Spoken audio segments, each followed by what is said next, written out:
مسیح یسوع کے زندہ اور پاک نام میں آپ کی خدمت میں اسلام۔ میں ہوں پاسٹر ایون سیم سالم، پی ایم آئی بائبل کالج کی طرف سے آپ کی خدمت میں حاضر ہوا ہوں زبور کی تفسیر کے ساتھ۔ آئے اپنے سروں کو جھکائیں، اپنی آنکھیں بند کریں، دعا مانگیں۔ وفادار آسمانی خدا، ہم تیرا شکر کرتے ہیں، تو بڑا وفادار ہے اور تو چاہتا ہے تیرا کلام لوگوں کی زندگی کے اندر سٹور کیا جائے۔ تیرا شکر کرتا ہوں اس چینل کے لیے جس کے تھرو تیرا کلام لوگوں تک پہنچ رہا ہے۔ تیرے خادم پاسٹر خالد امناز کے لیے میں تیرا شکر کرتا ہوں، اور خداوند تیرے بندہ بھائی ندیم کے لیے بھی تیرا شکر کرتا ہوں۔ لوگوں کو فضل دے، تیرے کلام کی قدر کریں اور تجھ میں بڑھیں، یسوع مسیح کے نام میں آمین۔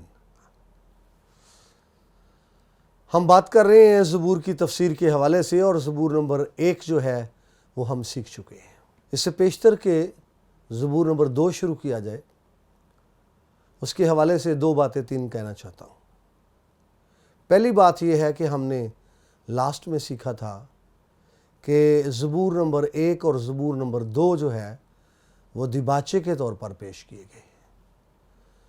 دوسری بات یہ ہے کہ جب ہم نے شروع کیا تھا، تعارف زبور کا شروع کیا تھا، ہم نے سیکھا تھا کہ زبور کی اقسام ہیں، تو ان میں سے ایک قسم مسیحائی زبور ہیں جن کا تعلق جو ہے یسوع مسیح کے ساتھ ہے۔ تو زبور نمبر 2 مسیحائی زبوروں میں سے پہلا زبور ہے۔ اس سے پیشتر کہ ہم تلاوت کریں زبور نمبر 2 کے حوالے سے، اگرچہ کوئی سرنامہ نہیں ہے، کوئی ہیڈنگ نہیں ہے، کسی سر کا تذکرہ نہیں ہے، کسی راگ کا تذکرہ نہیں ہے، کسی وقت کا تذکرہ نہیں ہے، اور کسی مصنف کا تذکرہ بھی نہیں ہے، تو بھی بائبل کی روشنی میں یہ بات واضح ہے کہ اس زبور کا جو مصنف ہے وہ داؤد ہے۔ جب ہم رسولوں کے اعمال کی کتاب اس کا 4 باب اور اس کی 25ویں اور 26ویں آیت کو تلاوت کرتے ہیں تو ہمیں اس طرح لکھا ہوا ملتا ہے: تو نے روح القدس کے وسیلے سے ہمارے باپ اپنے خادم داؤد کی زبانی فرمایا کہ قوموں نے کیوں دھوم مچائی ہے اور امتوں نے کیوں باطل خیال کیے، خداوند اور اس کے مسیح کی مخالفت کو۔ زمین کے بادشاہ اٹھ کھڑے ہوئے ہیں۔ تو میرے عزیزو، یہاں پر ہمیں یہ ملتا ہے، مصنف کہتا ہے کہ ہمارے باپ اپنے خادم داؤد کی زبانی فرمایا۔ یہ حوالہ بتاتا ہے کہ زبور نمبر 2 کا جو مصنف ہے وہ داؤد ہے۔ زبور کے اوپر تو کوئی ٹائٹل نہیں ہے، لیکن حوالہ یہ بتاتا ہے کہ اس کا مصنف جو ہے وہ داؤد ہے۔ اس سے پیشتر کہ ہم اس زبور کی تفسیر کریں یا آگے بڑھیں، اس زبور کو علماء نے جو مختلف ٹائٹل دیے ہیں اس کی روشنی میں، دا اوپن بائبل ایک ٹیچنگ بائبل ہے، تو اس میں اس زبور کو جو ٹائٹل دیا گیا ہے وہ ہے خداوند کے ممسوح کی تاج پوشی۔ 1930 کا اردو ترجمہ جو ہمارے ہاتھوں میں ہے، اس میں اس زبور کا جو ٹائٹل دیا گیا ہے وہ ہے خدا کا برگزیدہ بادشاہ۔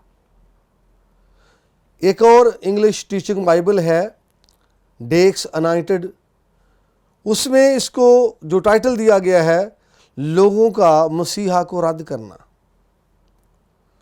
اور ایک ٹائٹل اس کو ایک اور دیا گیا ہے خدا کا چنیدہ بادشاہ۔ 1958 کا اردو ترجمہ، اس میں اس کا جو ٹائٹل دیا گیا ہے وہ ہے مسیح کی عالمگیر سلطنت، اور کسی نے اس کو یہ ٹائٹل دیا ہے شاہی تاج پوشی۔ تو یقیناً جب ہم زبور کو پڑھتے ہیں تو یہ جتنے بھی ٹائٹل ہم نے بات کی ہے، گفتگو کی ہے، یہ اس میں اس کی بیس جو ہے وہ مل جائے گی، کیونکہ یہ سارے ٹائٹل کی جو بیس ہے یہی زبور نمبر 2 ہے۔ اگر ہم اس کی تاریخی جو اس کا پس منظر ہے اس پر بات کریں تو علماء کا خیال ہے کہ یہ جو ممسو بادشاہ ہے اس کا تعلق داؤد سے ہے تاریخی طور پر، اور کچھ لوگوں کا خیال ہے کہ اس کا تعلق سلیمان بادشاہ سے۔ جب داؤد کو مسح کیا گیا تو کچھ لوگوں نے، غیر اقوام نے مخالفت کے لیے سر اٹھایا۔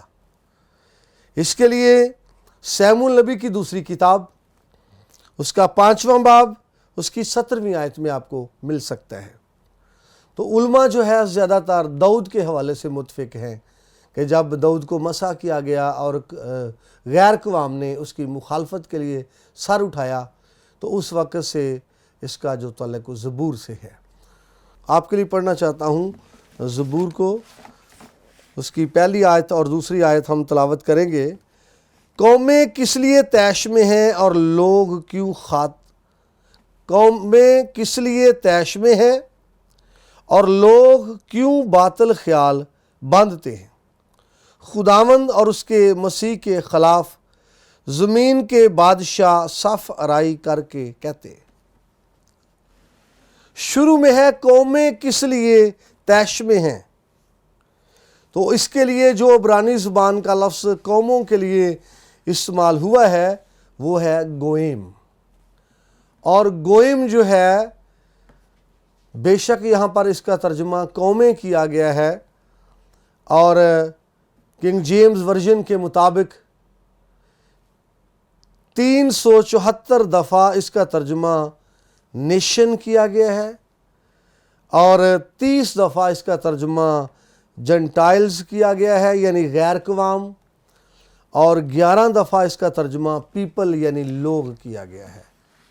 تو یہاں پر زبور نویس سوال کرتا ہے قومیں کیوں طیش میں ہیں اور لوگ کیوں باطل خیال باندھے ہوئے ہیں۔ بے شک یہاں لفظ استعمال ہوا ہے کیوں، لیکن اس کی جب ہم ڈیفینیشن کرتے ہیں تو اس کا مطلب یہ نہیں ہے کہ کیوں۔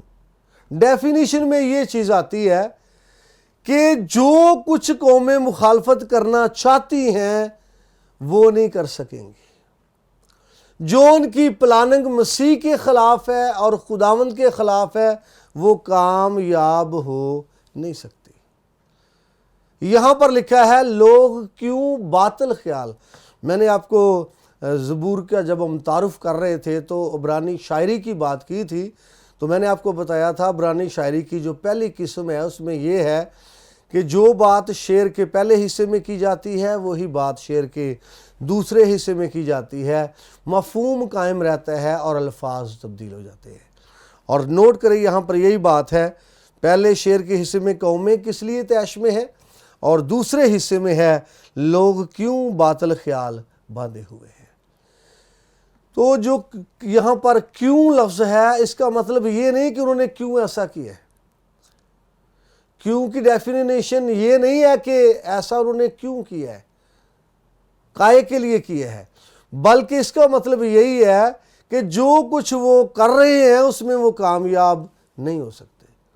یہاں پر جو اردو ترجمے میں لفظ استعمال ہوا ہے باطل خیال، عبرانی زبان میں جو یہاں پر لفظ استعمال ہوتا ہے وہ ہے ریک، ریش یود اور کوف، ریک۔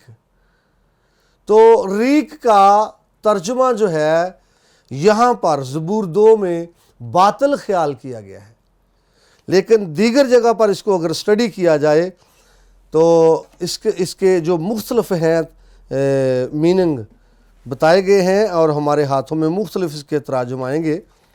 احبار کی کتاب میں سے میں آپ کے لیے پڑھنا چاہتا ہوں، احبار کی کتاب اس کا 26واں باب ہے اور اس کی 16ویں آیت آپ کے لیے پڑھنا چاہتا ہوں۔ یہاں پر لکھا ہے تو میں بھی تمہارے ساتھ اس طرح پیش آؤں گا کہ دہشت اور تپدیق اور بخار کو تم پر مقرر کروں گا جو تمہاری آنکھوں کو چوپٹ کر دیں گے اور تمہاری جان کو گھلا ڈالیں گے اور تمہارا بیج بونا فضول ہوگا۔ یہاں پر جس لفظ کا ترجمہ فضول کیا گیا ہے وہی لفظ ہے جس کا ترجمہ زبور میں باطل کیا گیا ہے، اور لفظ ہے ریک۔ زبور میں اس کا ترجمہ باطل تھا، ابھی یہاں پر اس کا ترجمہ جو ہے یہ فضول۔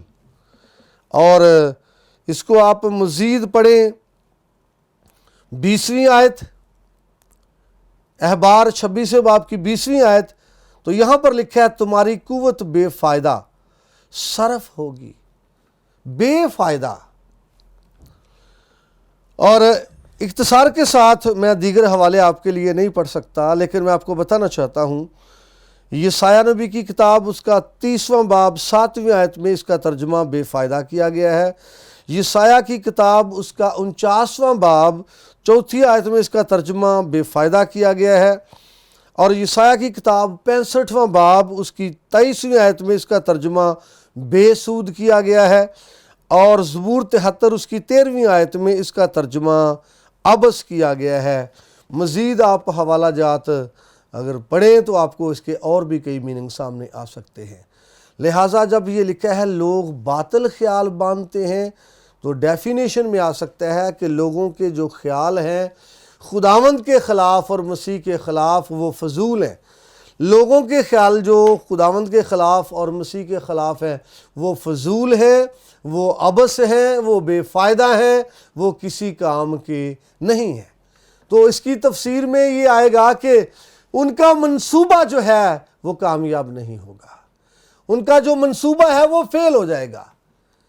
جو مسیح کے خلاف ہے، جو خداوند کے خلاف ہے، بے شک وہ بڑے زور شور سے آئیں گے، بے شک وہ بڑا رتھ اور بڑا جتھا ہوگا، لیکن وہ کامیاب نہیں ہو سکتے، وہ فتح نہیں پا سکتے اگر انہوں نے قدم اٹھایا مسیح کے خلاف اور خداوند کے خلاف، تو وہ فیل ہو جائیں گے۔ اور یہاں پر میں آپ کو بتانا چاہتا ہوں جب یہ کہا کہ لوگ کیوں خداوند کے اور مسیح کے خلاف جو ہے وہ سافرائی کرتے ہیں، تو ہمیں یہاں ملتا ہے کہ مخالف مسیح کی بات ہو رہی ہے۔ وہ لوگ جو مسیح کے خلاف ہیں ان کی بات ہو رہی ہے، مسیح کے خلاف جو قدم اٹھاتے ہیں ان کی بات ہو رہی ہے۔ تو آگے ہم بڑھیں تو لکھا ہے، دوسری آیت کی ڈیفینیشن کرنا چاہتا ہوں، خداوند اور اس کے مسیح کے خلاف۔ پہلا لفظ ہے خداوند۔ یاد کیجئے یہ وہ لفظ ہے جو دعا میں اکثر ہم استعمال کرتے ہیں۔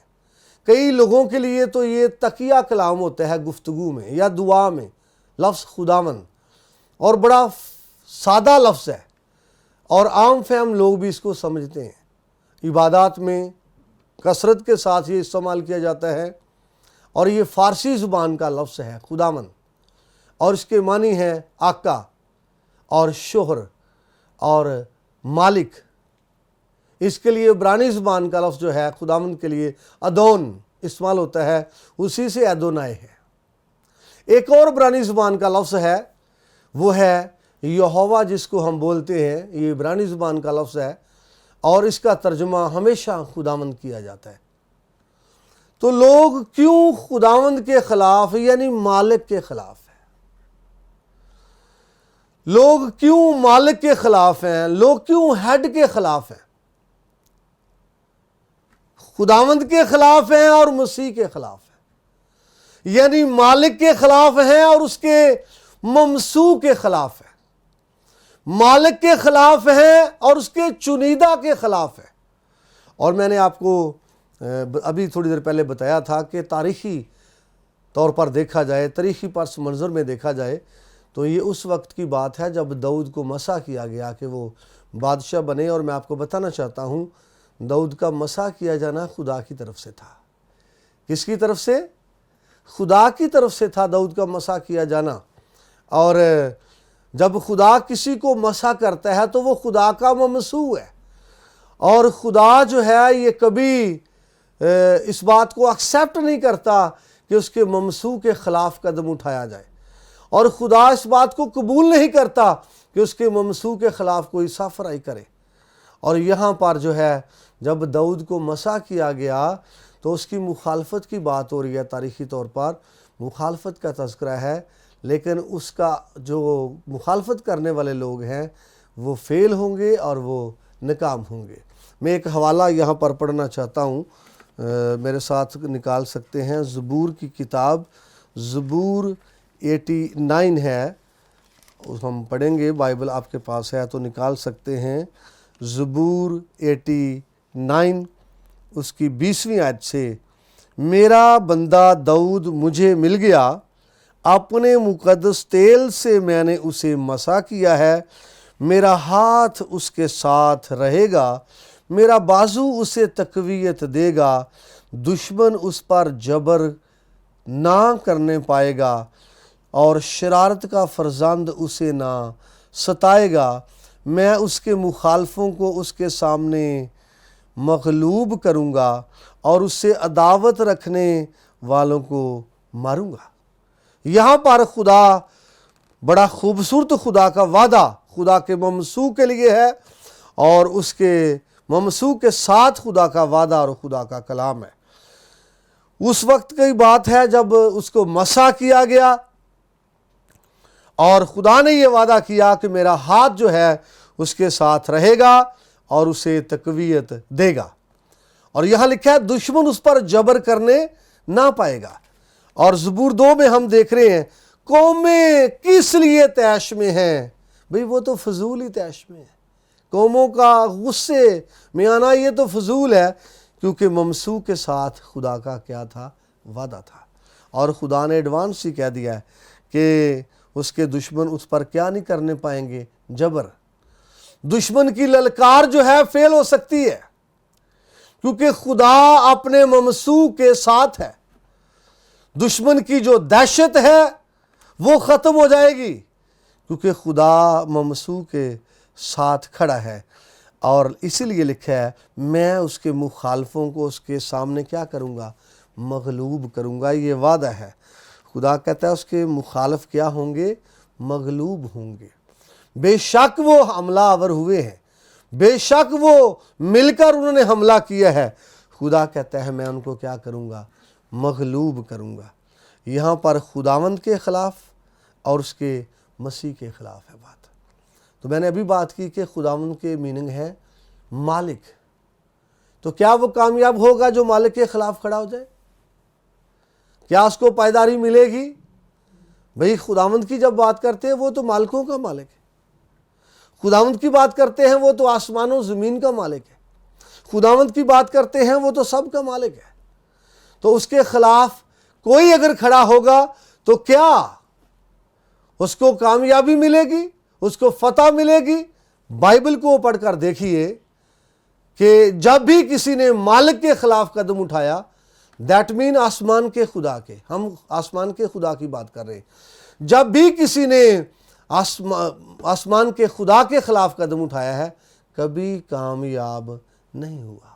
آپ کو یاد ہونا چاہیے فرعون کے، دیکھیے مصر کو فرعون، اور جب موسیٰ گیا لوگوں کو وہاں سے نکال لائے، اور فرعون کی جتنے بھی منصوبے جتنے بھی پلاننگ تھی سب کی سب کیا ہو گئی؟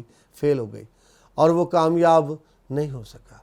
نبوکدنضر نے خداوند کے لوگوں کو آگ کی بھٹی میں ڈالا مگر فیل ہوا، اور دارا بادشاہ نے، بے شک اس نے مجبور ہو کر ایسا کیا، دارا بادشاہ کے دور حکومت میں جب دانیل شیروں کی ماند میں ڈالا گیا تو بھی سارے مخالفین اس کے کیا ہو گئے ہیں؟ فیل ہوئے ہیں۔ اور بائبل کو پڑھیے، ہر دور کے اندر جو خدا کے سامنے آ کر مخالفت کرنے والے مخالف سب کے سب فیل ہو گئے، اور جو خدا ہے وہ کامیاب نظر آتا ہے ہر دور کے اندر، کیونکہ وہ مالک ہے۔ نمرود کا نام آپ نے سنا ہوگا، کلام میں لکھا ہے خدا کے سامنے زبردست سورما تھا، اور جب یہ لکھا نا کہ خدا کے سامنے زبردست سورما تھا، اس کی تفسیر یہ ہے کہ خدا کے مد مقابل، خدا کے مد مقابل، خدا کے اپوزٹ سورما تھا، لیکن ہم جانتے ہیں وہ ناکام ہوا۔ آپ کو یاد ہونا چاہیے جب وہ بابل کا برج بنایا جا رہا تھا کیا بن گیا؟ بھائی بابل کا برج نہیں بنا، بنانے میں ناکام ہو گئے، تعمیری کام رک گیا، کیونکہ خدا اس کے خلاف تھا۔ اور میں آپ کو بتانا چاہتا ہوں اگر کسی پروگرام کے خلاف خدا ہو جائے تو پروگرام کامیاب نہیں ہو سکتا۔ اگر کوئی گروہ اور منڈلی اور گروپ کسی کے خلاف خدا جو ہے کھڑا ہو تو وہ فیل ہو جائیں گے۔ اسی طرح سے یہاں پر یہ لکھا ہے کہ خداوند اور اس کے مسیح کے خلاف، کس کے خلاف؟ خداوند اور اس کے مسیح کے خلاف۔ یہاں پر خداوند جو ہے لفظ یہ خدا باپ کے لیے استعمال ہوا ہے، کیونکہ آگے لکھا ہے اور اس کے مسیح کے۔ یہ لفظ یسوع مسیح کے لیے بھی بائبل کے اندر کثرت کے ساتھ استعمال ہوا ہے۔ جو ہم آگے بڑھیں گے ہم دیکھیں گے، اور یہاں پر جو لفظ خداوند ہے یہ خدا باپ کے لیے استعمال ہوا ہے، اور جو مسیح کا لفظ ہے یہ اس کے بیٹے ہمارے خداوند یسوع مسیح کے لیے استعمال ہوا ہے۔ لوگ خلاف ہوئے ہیں خداوند کے اور اس کے مسیح کے خلاف ہوئے ہیں۔ میرے عزیزو، یہاں پر وقت ہوا چاہتا ہے پروگرام کے ختم ہونے کا، لہٰذا ہم یہاں پر اس کو ختم کرتے ہیں، اور پھر آپ کی خدمت میں دوبارہ حاضر ہوں گا ایک نئے پروگرام کے ساتھ۔ خداوند آپ سب کو بڑی برکت دے۔ آئیں اپنے سروں کو جھکائیں، اپنی آنکھیں بند کریں، دعا مانگیں۔ ازلی ابدی وفادار خدا، تیرا شکر کرتے ہیں، تو جلالی ہے، تو قدوس ہے، تیرا شکر ہو۔ تو چاہتا ہے تیرے کلام کو لوگوں تک پہنچایا جائے۔ ہاں خداوند، یہ کلام کا بیج اگے، بڑھے اور پھلدار ثابت ہو۔ خدا، سارا جلال اور ساری عزت تجھے ملے، یسوع مسیح کے نام سے مانگتے ہیں، آمین آمین۔ مزید خدا کے کلام کو سننے کے لیے، سیکھنے کے لیے دیکھتے رہیے PMI TV۔